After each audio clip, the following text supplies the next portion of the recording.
സർവശക്തൻ യേശുവിൻ്റെ മക്കൾ നമ്മൾ ശത്രുകാലിൻ കീഴിലല്ലോ. രോഗം, ദാരിദ്ര്യം, ചിന്താകുലങ്ങളും എല്ലാം തോറ്റുപോയി.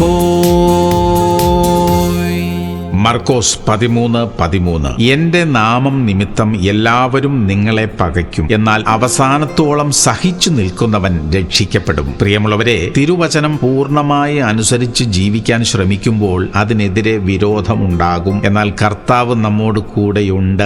ഏത് പ്രതികൂലത്തിന്റെയും എതിർപ്പിന്റെയും സാഹചര്യത്തിലും അവിടുത്തെ സഹായം നമുക്കുണ്ടായിരിക്കും. ഓരോരുത്തരോടും പറയേണ്ട മറുപടി പോലും പരിശുദ്ധാത്മാവ് തക്ക സമയത്ത് നമ്മുടെ നാവിൽ തരും. പ്രാർത്ഥിക്കാം. സ്വർഗീയ പിതാവേ, ഞങ്ങൾക്ക് നേരിടുന്ന എല്ലാവിധ എതിർപ്പുകളെയും അവഗണിച്ചുകൊണ്ട് മുന്നോട്ട് പോകുവാനുള്ള കൃപയും ധൈര്യവും ഞങ്ങൾക്ക് തരണമേ അപ്പാ. ഓരോ ചോദ്യത്തിനും പറയേണ്ട മറുപടി ഞങ്ങളുടെ നാവിൽ പരിശുദ്ധാത്മാവ് തരുമാറാകട്ടെ. യേശു ക്രിസ്തുവിന്റെ നാമത്തിൽ തന്നെ.